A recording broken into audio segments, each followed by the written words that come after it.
고린도 후서 4장 1절로 6절까지입니다. 신약성경 289면 고린도 후서 4장 1절로 6절까지 지금 다 같이 한 목소리로 봉독하실 것입니다. 그러므로 우리가 이 직분을 받아 긍휼히 입은 대로 낙심치 아니하고 이에 숨은 부러움의 일을 버리고 괴계 가운데 행하지 아니하며 하나님의 말씀을 혼잡게 아니하고 오직 진리를 나타내므로 하나님 앞에서 각 사람의 양심에 대하여 스스로 천고하노라. 만일 우리 복음이 가리웠으면 망하는 자들에게 가리운 것이라. 그 중에 이 세상에 신이 믿지 아니하는 자들의 마음을 혼미케 하여 그리스도의 영광의 복음의 광채가 비치지 못하게 하느니 그리스도는 하나님의 형상이라. 우리가 우리의 전파하는 것이 아니라 오직 그리스도 예수 주 된 것과 또 예수를 위하여 우리가 너희의 종된 것을 전파함이라. 어두운 데서 빛이 비치라 하시던 그 하나님께서 예수 그리스도의 얼굴에 있는 하나님의 영광을 아는 빛을 우리 마음에 비치었느니라. 아멘. 오늘 본문 가운데 자세히 음미해 볼 것 같으면 이 말씀 중에 네 가지 인간상을 말해주고 있습니다. 모든 인간을 의미해서 넷으로 나누어서 이런 부류의 인간, 저런 부류의 인간, 이렇게 네 가지 부류의 인간이 있음을 구별해서 설명해주고 있습니다.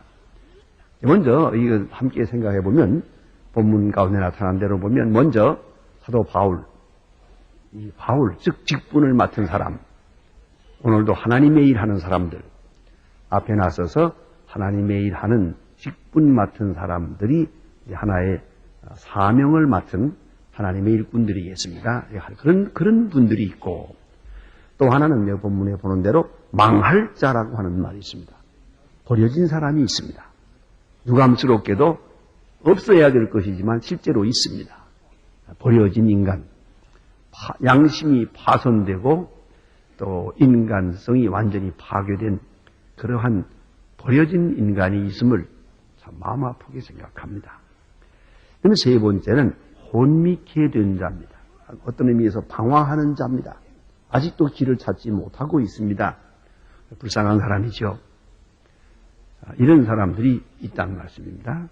그리고 끝에 그리스도를 통하여 하나님을 아는 구원받은 사람들, 이렇게 네 가지 부류의 사람이 있다고 본문은 암시하고 있고 또 지적해주고 있습니다. 자, 먼저 본문에 나타난 순서대로 사도 바울과 또 함께 그 직분을 맡은 사람들을 생각해 보겠습니다. 그 직분 맡은 사람의 기본 자세와 또 따라서 그들의 속성과 그 기능, 그가 해야 되는 일이 무엇인지 그것들을 오늘 본문에서 자기 신앙과 함께 고백해주고 있습니다. 여기서는 사도 바울이 하나의 남의 이야기하고 있는 게 아닙니다. 수상적 논리를 전개하고 있는 게 아니라 자기 자신이, 나 자신 이러하다. 동시에 직분을 맡은 모든 사람도 이러해야 할 것이다 하는 것을 여기서 설명해주고 있는 겁니다. 직분을 맡은 자, 하나님의 일하는 사람은 먼저 생각할 것이 뭐냐 하면은 직분을 받았다는 것입니다. 다시 말하면 내가 주인이 아니고 주인이 나를 고용했다는 것이옵시다. 나를 쓰신다는 말입니다. 직분은 내가 선택한 게 아닙니다. 받은 것이옵시다. 그래서 오늘 본문에 보면 1절과 5절에서 말합니다. 1절과 5절에서 직분을 맡은 자가 무엇인가를 말해주고 있습니다. 특별히 오늘 본문에 아주 그 직분 맡은 자의 궁극적 목적을 이렇게 설명하고 있습니다. 우리가 우리를 전파하는 것이 아니라, 참 조심해야 될 일입니다. 우리가 복음 전한다고 할 때 조금 잘못하면 하나님의 일 한다고 하면서 자기를 전하기가 쉬워요. 자기를 나타내면 안 돼요. 참 어려운 일이 옵시다, 이것은요. 시편에 보면 다윗이 그런 말씀합니다. 하나님 앞에 기도하면서 하나님이여 영광을 내게 돌리지 말아주세요. 그런 간절한 기도를 드립니다. 이것은 직분 맡은 자가 늘 기도해야 될 제목입니다. 하나님 영광을 내게 돌리지 말아주세요. 어느 순간이라도 내가 영광을 받으려고 그러면 안 됩니다. 이것이 직분 받은 자의 기본적인 자세입니다. 오늘 본문에 보니까 우리가 우리를 전파하는 것이 아니다. 어쩌다 보면 전도한다고 하면서 자기 얘기를 해요. 그런 어떤 경우가 그런 경우가 많죠. 난 한 목사님, 한경직 목사님 목회하실 때 그 설교하시는 걸 여러 번 들으면서 또 그 책을 보고 그러면서 제가 아주 감동을 받은 부분이 있습니다. 일반적으로는 생각하지 못하는 부분입니다. 아마도 이 대목에서 은혜 받았다는 사람은 많지 않을게요. 그건 뭐냐 하면은 미안합니다마는 죄송합니다마는 하는 말입니다. 무슨 말인지 알겠어요? 모르겠죠? 그럴 겁니다. 한 목사님이 이렇게 말씀해 나가다가 미안합니다, 죄송합니다 하는 순간이 있어요. 그렇게 말씀하고는 자기 얘기를 하는 거예요. 자기가 공부한 얘기든지 자기가 어디 가서 누구 만났다든지 자기 집안의 얘기를 한다든가 이런 자기 얘기를 하려고 할 때마다 꼭 거기에 말이 따라가요. 죄송합니다. 그리고 얘기를 해요. 이 이야기가 가장 힘이 있고 이 이야기를 함으로써 모든 사람이 확실하게 주의 진리를 받는 데 도움이 되겠어요. 그러니까 얘기를 하긴 하지만은 이건 내 얘기이기 때문에 미안한 거예요. 왜요? 혹시라도 이 이야기를 통해서 나를 쳐다볼까봐, 나를 존경하고 나에게 관심을 가지게 될까봐 걱정이 돼서 하는 말이에요. 미안합니다, 죄송합니다 하고 얘기해요. 그 점을 잊지 말아야 돼요. 항상 조심해야 돼요. 혹이라도 자기 자신을 전해서는 안 돼요. 그걸 잊지 말아야 합니다. 그래서 특별히 설교학에서는 그런 얘기를 해요. 나이 50이 되기 전에는 자기 얘기하지 말라 그래요. 또나 젊은 목사가 어쩌다가 자기 결혼 생활하는 얘기 같은 거 하면 어떻게 되겠어요? 듣는 사람이 그 다음은 어떻게 됐나? 그것이 걱정이 생각이 많아요. 그렇잖아요. 그거 복잡해집니다. 그러면 지금 이 이야기를 통해서 하나님 말씀을 전하려고 했는데 하나님 말씀은 저절히 가고 그 이야기에만 지금 빠져들어가고 있는 거예요. 어쨌든 자기 자신을 전한다는 거 아주 위험한 일이에요. 나 자신을 전해서는 안 돼요. 예수를 전해야죠. 정성을 태우고 가는 나귀가, 말이 그런다면 당나귀가 가는데 정성을 보고 모든 사람들이 절을 하니까 당나귀가 자기가 자기 보고 절하는 줄 알고 그랬다며요. 있을 수가 없는 일이에요.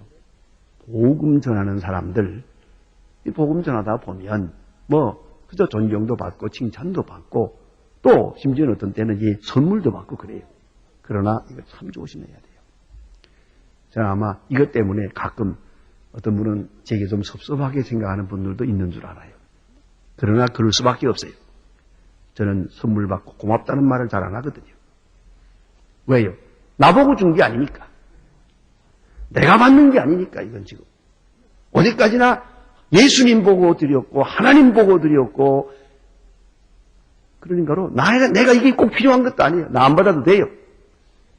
나도 봉사하는 마음으로 받는 거예요. 사실은. 안 그래요? 내가 그거나 받고 살 사람 아니에요. 안 받아도 넉넉히 살아요. 그렇지만 고맙습니다. 그래요. 왜? 아주 그 사이에 데리케이트한 관계가 있는 거예요. 인사라는 게 그래요. 한 번 인사하면 인사고요. 세 번 인사하면 또 달라는 거예요. 그게 참 눈치가 빨라야 돼요. 안 그렇습니까? 그런데 우리가 우리 자신을 전해서는 안 돼요. 그건 정말로 위험한 일이에요. 이게 좀 습관화되고 반복되면 어느 사이에 내가 위에 올라앉거든요. 그것처럼 잘못되는 일이 없어요. 그래서 바울은 철저하게 말합니다. 우리가 우리 자신을 전파하는 게 아니다. 내 지식도 아니요, 내 사상도 아니고, 내 도덕률도 아니다. 내 철학을 전하는 것이 아니다. 분명합니다. 우리가 우리 자신을 전하는 것이 아니다. 그리고 오직 예수 그리스도만 전한다. 그랬어요. 오직 예수. 그 예수를 전하는 데 있어서 오늘 이제 5절에 가서 보면은 참 귀한 말씀이 있습니다. 오직 예수의 주 되신 것과 또 예수를 위하여 우리가 너의 종된 것을 전파함이라. 주된 것과 주님을 전하는 것만이 아니라 주님께서 당신들의 주 되심, 소위 말하면 로드십, 로드만이 아니라 로드십, 주 되심을 전하는 것이에요. 로드십을 뭐라고 번역을 하느냐 하면 주 되심이라고 번역해요. 로드십을 전하는 것이에요. 대단히 중요한 것입니다.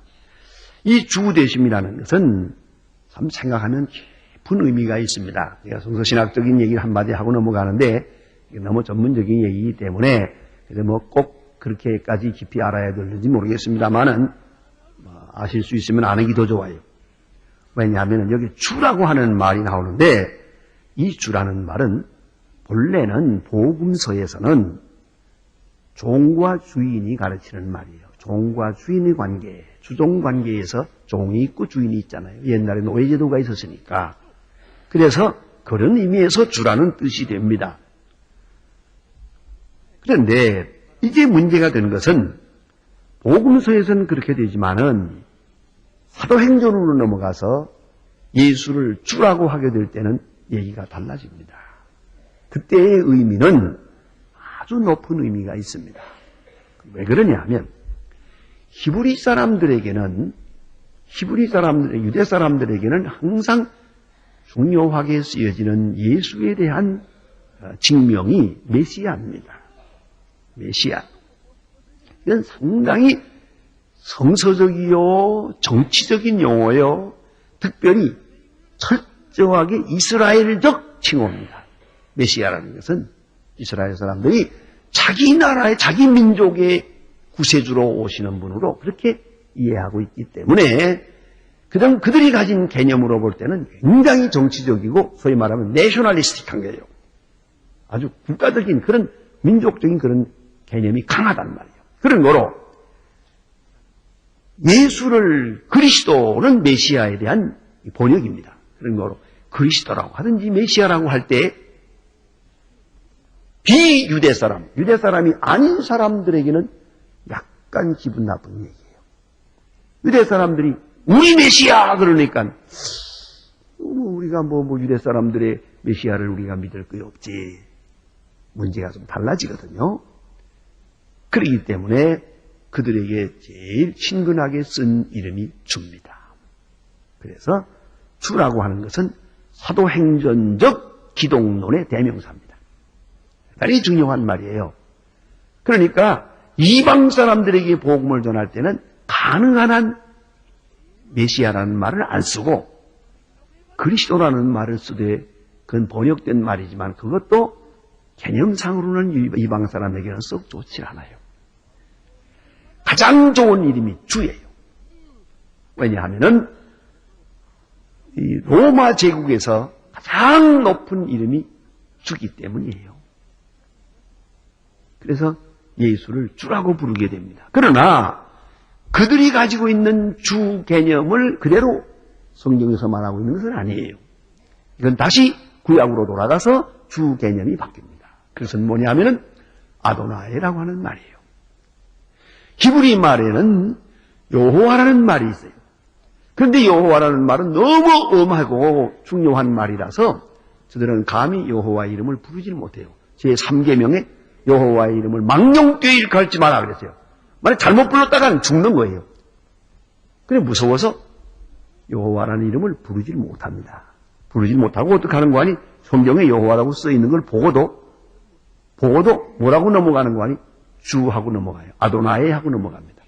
그러니까 여호와 대신에 이름을 주라고 불렀어요. 아도나이.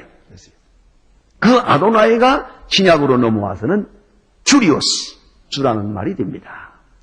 그러니까 구약 성서적 의미로 돌아가서 이 의미는 바로 여호와 하나님을 지칭하는 이름이에요.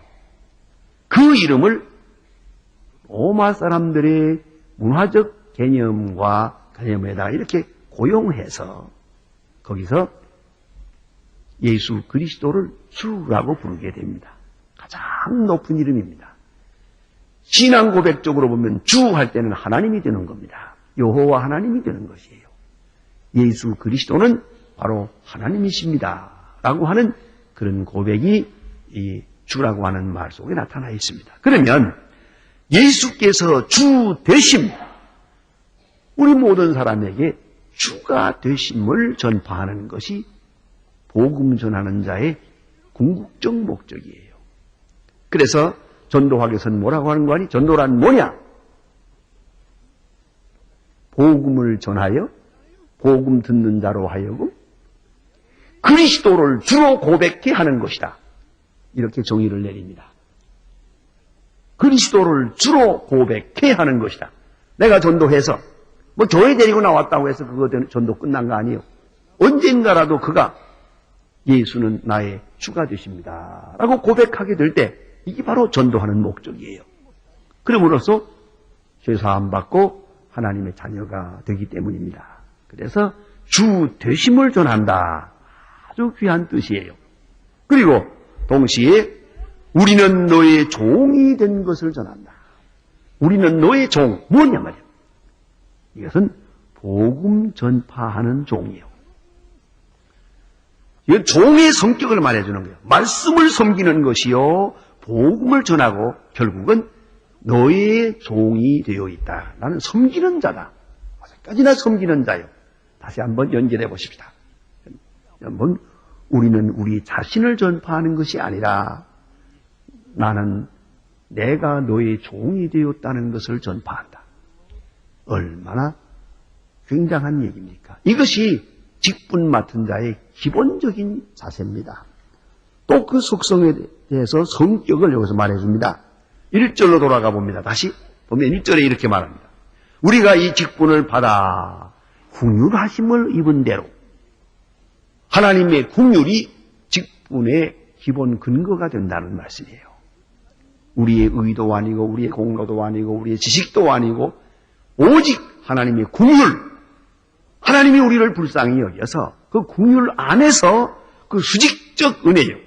그 긍휼 안에서 우리가 직분을 맡은 거예요. 그러니까 오늘 내가 잘나서 직분 맡았다고 생각하는 사람은 잘못된 거예요. 하나님의 긍휼로, 오직 하나님의 긍휼 안에서 내가 감히 하나님의 일을 하게 되는 것이에요.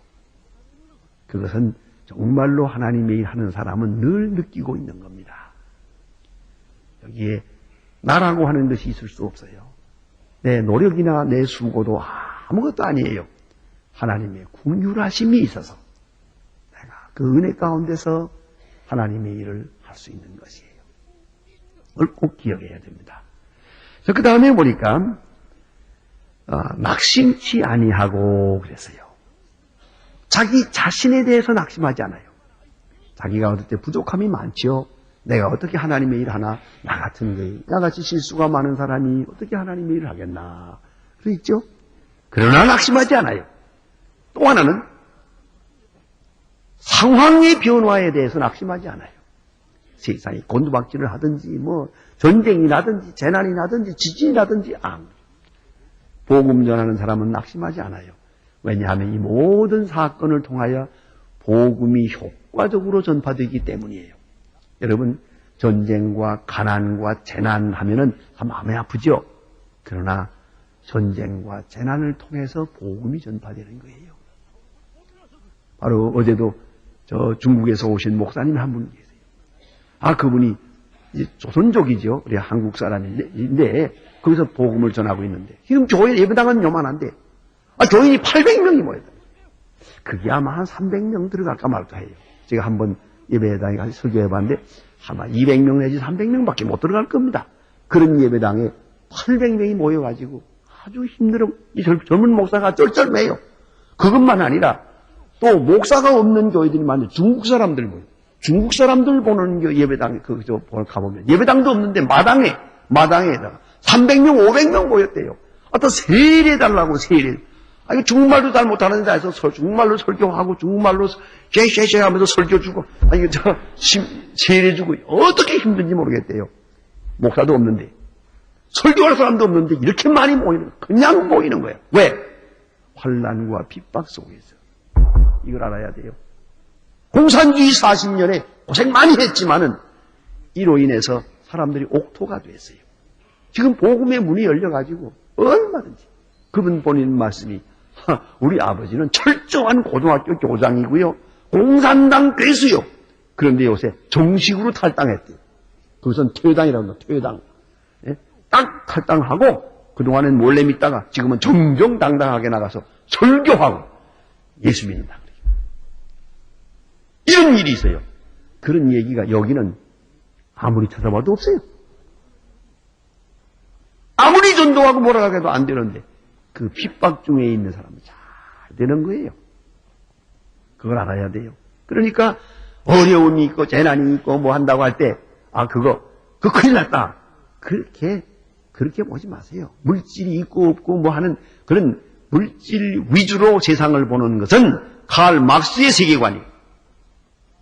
기독교의 세계관은 물질을 안 한 곳 없어요. 경제 공황이 되든 말든 상관 안 해. 사실은 죄송하지만 경제가 좀 약간 공황이 돼야 교회는 부흥합니다. 경제가 잘 되면은 다 놀라가 버리고 말지 이제. 랜소로 다 새버리고 말아요. 그걸 알아야 돼요. 그러니까 우리 그런 거 생각할 것 없어요. 중요한 것은 뭐냐? 복음 전파예요. 그래서 복음 전하는 사람은 상황이 어떻게 바뀌든지 낙심하지 않아요. 특별히 오늘 본 말씀에 재미있는 말씀이 있어요. 숨은 부끄러움의 일을 버리고 그랬어요. 이게 바로 복음 전하는 사람. 복음 전하는 사람은 부끄러움이 없어야 돼요. 좀 담대해야 돼요. 로마서 1장에 보면 사도 바울은 내가 복음을 부끄러워하지 아니하고 그러고 외치는데 그게 참 상당히 델리케이트한 말입니다. 그게요. 복음을 부끄러워하지 않는다. 진짜 부끄러워하는 사람들이 있거든요. 그러니까 하는 말이에요. 자, 이제 이런 말이 있어요. 빌리 그레이엄 목사님이 그 부흥회 인도할 때 한 50세 된 사람 사업가가 예수를 처음 믿고 간증하는 내용에 이런 말이 있었다고 그래요. 내가 어느 직장에 나가는데 내 상사되는 분, 선배되는 분이 한 분 있는데 그분은 내가 그분하고 같이 23년을 일했습니다. 23년을 일하는데 너무너무 인격자고 훌륭하고 그래요. 그런데 어느 날 내가 다른 친구의 권유를 받아가지고 교회에 나가봤더니 바로 내 선배가 교회의 장로더래요. 근데 중요한 것은 23년 동안 한 번도 그분이 기독교인이라고 생각해 본 일이 없대요. 그러나 무슨 크게 질수가 있는 분도 아니에요. 인격적으로 존경받는 분이긴 한데 단 한 번도 자기에게 예수 믿으라고 한 일이 없고 예수 믿는 사람의 냄새를 낸 일이 없대요. 자, 어떻게 되겠습니까, 이게? 바로 이런 사람이 전도의 문을 막는 사람들이에요. 그 교회에서 만나고 깜짝 놀랐다는 거예요. 어쩌면 23년 동안이나 전혀 내가 모를 기독교인이라는 걸 몰랐을까. 근데 교회에서는 장로들하는 거예요. 이런 사람이 복음을 부끄러워하는 사람들이에요. 여러분 어느 식당에 가서 속으로 기도할 생각하지 마세요. 누가 좀 내가 창피한데 그냥 속으로 기도하지 그냥. 그건 기독교인이 아니에요. 그래서 식당에 가서도 다 앉아서 기도하고 직장에 가서도 기도하고 그래서 차범근처럼 이건 잘하는 거죠. 기도하고 누가 말릴 거예요? 그게 복음을 부끄러워하지 않는 거예요. 내 마음이 기도할 마음이 있으면 어디든지 하는 거지. 누가 이래라 저래라 할 것이. 내가 믿는 하나님께 내가 기도하는데 누가 핍박을 할 것이에요. 여기 보니 숨은 부끄러움의 일을 버리고 그랬어요. 다 떨쳐버리고 그리고 여기 보니까 괴율 가운데 행하지 아니하고, 그 말씀은 설명을 넘어가겠습니다. 그리고 이제 하나님의 말씀을 혼잡게 아니하고 그랬어요. 혼잡게 아니하. 이게 또 복음 전하는 자의 책임이에요. 의무엇이다. 혼잡게 아니하고. 무슨 말입니까? 복음 전한다는 것은 쉽게 말하면 이렇습니다. 마치 통역을 하는 것과 같아요. 오늘도 제가 일본 목사님들이 지금 한국에 와 계시는데, 그게 세미나에 가서 일본 목사님에게 제가 벌써 여러 해째 이거 강의합니다만은, 일본하고 서울하고 한국하고 왔다 갔다 하면서 하는데, 작년엔 일본 가서 하고 금년에는 서울 가서 하는데, 제가 1시간 말씀을 드리고 왔는데, 그때 통역을 합니다. 동시 통역하는 분이 하는데요. 통역을 참 잘하세요. 그러나 제가 그 얘기했어요. 성경 해석이란 바로 통역입니다. 저 사람이 통역을 제대로 하는지 모르겠다고 그랬어요. 아주 중요한 거예요. 통역이라는 게 뭡니까? 자, 한국말로 하는 강의를, 말을 일본말로 번역하는 게 아니에요. 이 번역을 잘해야만 말이 바로 전달될 게 아닙니까? 그런데 어떤 때 보면 내가 분명히 웃는 얘기 했는데 통역한다면 안 웃어요. 통역 잘못했지, 저거 틀림없이. 안 그렇습니까? 이게 중요한 거라고요. 통역을 잘해야 뜻이 깨끗하게 전달되는 거예요. 통역 잘하는 사람은 이쪽에서 소리 지르면 그 사람도 소리 지르고 그러지 않습니까? 감정까지 전달해야 되니까. 구체적으로 말하면 히브리 문화권에서 이루어진 복음을 헬라 문화권에 전하고 있어요, 지금. 아람말로 받은 복음을 헬라말로 전하고 있다고요. 그걸 잘 번역을 잘해야, 통역을 잘해야 들어가서 복음이 순수한 그 순수성을 나타내면서 복음이 전파되고 생명 역사가 나타나게 되는 거란 말이에요. 이게 바로 한마디로 말하면 방언적 역사거든요. 방언적, 성령이 물론 역사해야지요. 그러나 이 통역자가 잘해야 됩니다. 어떤 의미에서 설교란 계속적인 통역입니다. 2000년 전 이야기를 오늘의 얘기로 하고 있지 않습니까? 이게 통역이에요. 이 설교를 잘해서 이 통역을 잘해놓아야 깨끗하게 복음이 전파된다는 말입니다. 성경이 말씀하는 그 순진리를 우리가 받아들일 수 있게 되는 거거든요. 그게 바로 봉사하는 사람의 일이요. 그렇다면 오늘 여기 보니까 혼잡게 아니하고, 그 무슨 말이에요? 하나님의 말씀을 혼잡게 아니하고 내가 통역을 잘했다는 겁니다. 예? 번역을 잘했어요. 그래서 선명하게 이해되도록 노력했다. 그래서 오직 진리를 나타내므로, 오직 진리를 나타냈다. 이 사도 바울 직분 맡은 자의 사명이었습니다. 그 다음 두 번째 여기 나타난 말씀 보니까 망하는 자가 있다고 그랬어요. 망하는 자. 참 유감스럽지만은 그렇게 나타나 있습니다. 만일 우리의 복음이 가리웠으면 망하는 자들에게 가리운 것이라. 유감스럽습니다. 복음은 심판적 요소가 있습니다. 똑같은 시간에 복음이 전해질 때 믿는 자가 있고 안 믿는 자가 있어요. 받는 자가 있고 안 받는 자가 있어요. 꼭 거역하는 자가 있어요. 예수님의 12제자 가운데도 가룟유다 같은 사람이 있었어요. 3년 동안 그 놀라운 이적을 보며 예수님의 말씀을 듣고, 그래, 예수를 팔아먹는다니 말이 됩니까? 어디나 이런 사람은 있게 마련이에요. 이런 사람이 있어요. 그 뜻은 매우 깊은 겁니다. 똑같은 말씀을 들으면서 믿는 자와 믿지 않는 자가 함께 있다는 걸 잊지 말아야 돼요. 그런 사도 바울은 말하기를 그건 망하는 자다 이 말이에요. 복음이 가리워졌어요. 그 깊이 가리워졌어요. 눈이 가리워졌고 귀가 가리워졌고 마음이 어두워졌어요. 그래서 복음이 그 속에 들어갈 수가 없어요. 이건 마치 길가와 같은 마음이에요. 땅땅해서 전혀 복음이 들어가지 않아요. 튕겨버리고 말아요. 그래서 죄로 인하여 시기와 교만과 질투로 인해서 이 무거운 정욕으로 인해서 이 마음은 열리질 않습니다. 사도 바울이 복음 전할 때 끝까지 믿지 않는 사람이 있는 걸 알았어요. impossible. 이거는 망하는 자다. 할 수 없다. 그거 더 이상 신경 쓸 수가 없는 거예요. 이걸 생각했고요. 그렇기 때문에 우리가 복음 전할 때도 믿을 사람이 있고 안 믿을 사람이 있다는 걸 알아야 돼요. 우리가 해야 될 수고가 있겠습니다만은 그 한계를 분명히 해야 돼요. 내가 수고한다고 다 되는 건 아니에요. 가려워진 사람이 있어요. 망할 자가 있다는 것도 함께 알아야 됩니다. 그래야 낙심하지 않을 것입니다. 복음 전하는 자의 기본 자세입니다. 또 나에 보니까 혼미한 자가 있다 그랬어요. 마음이 혼미해요. 그리스도의 영광의 광채가 미치지 못한다 그랬습니다. 그리스도의 영광의 광채. 이건 사도 바울의 기독론 중에 아주 중요한 부분입니다. 예수는 세상에 와서 복음 전하는 분만이 아니에요. 병 고치는 분만이 아니에요. 자비와 긍휼 그것만이 아니고 십자가만이 아니라 부활하시고 영광을 받으신 분이요. Exalted Christ요.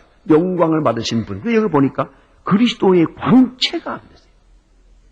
부활하신 예수의 생명력이 오늘 이렇게 환하게 빛과 같이 작용하고 있는데 이 사람은 가리워졌어요. 그래서 이 세상 신이 그를 가리워서 듣지 못하게 한다는 것이에요. 오늘 본문에 나타난 내용. 그래서 이 사람은 지금도 혼미해가지고 있어요.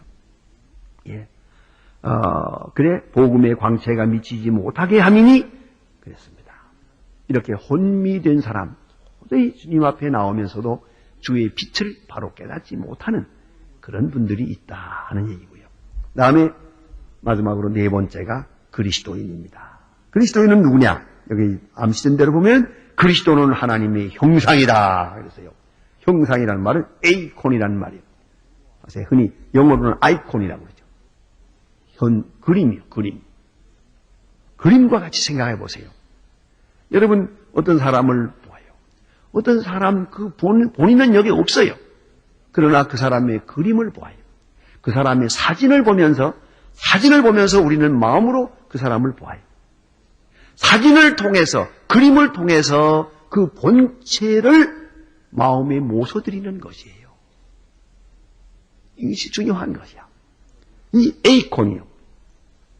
그리스도는 하나님의 형상이요. 다시 말하면 예수 그리스도는 하나님의 그림이에요. 우리는 예수를 통해서 하나님을 보아요. 하나님을 들어요. 하나님을 만나요. 그래서 그리스도를 하나님의 유일한 절대 계시자로 믿는 사람, 이 사람이 그리스도인이에요. 그걸 꼭 잊지 말아야 합니다. 그리스도는 하나님의 형상이다. 그리스도를 보고 하나님을 알. 그리스도를 만나고 하나님을 알. 그리스도의 말씀을 통해서 하나님의 음성을 들어요. 바로 이것이 그리스도인입니다. 오늘 마지막 절 끝에 가서 보면 얼마나 귀한 말씀이 있습니까? 어두운 데서 빛이 비치라 하시던 그 하나님께서, 창조주 하나님께서 예수 그리스도의 얼굴에 있는 하나님의 영광을 아는 빛을 우리 마음에 비추었느니라. 성령의 역사죠. 빛이 있으라 하시던 그 창조적인 역사가 오늘 나타나서 우리 죄인들이 주님의 영광을 볼 수 있게 되는 것이에요. 예수 믿는다는 거 큰 기적이에요. 예수 그리스도를 통해서 하나님을 안다는 것은 이건 창조, 제2의 창조의 역사예요. 그걸 잊지 말아야 합니다. 그러니까 내가 믿는 게 아니라 하나님께서 나를 믿게 하신 거예요. 얼마나 귀한 말씀입니까? 빛이 있어라 하시던 그 하나님이 예수 그리스도의 얼굴에 있는 하나님의 영광을, 그 아이콘을, 그것을 우리 마음에 비치었느니라. 그래서 성경을 읽으면서 눈물을 흘리고요. 저는 늘 기억합니다. 대단히 죄송한 얘기입니다만 제 어머니가 성경 읽는 걸 많이 봤어요. 그 읽을 때 보면은 제가 어떤 때 보면 소리를 내서 읽을 때가 있어요. 예수님의 십자가에 돌아가신 장면 같은 거 이렇게 읽을 때면 그냥 울면서 읽으세요. 이것이 바로 우리는 그 장면을 볼 때 그게 절대 먼 얘기가 아니에요. 바로 우리 자신에게 비춰준 거예요. 성경을 통해서, 성경에 나타난 그리스도를 통해서 그리스도의 영광을 보고 그리스도의 영광을 통해서 하나님을 보는 거예요. 이렇게 마음에 비춰지고 있어요. 바로 그 사람이 그리스도인이에요. 여기에 하나님의 구원의 역사가 있는 것입니다. 기도하십니다.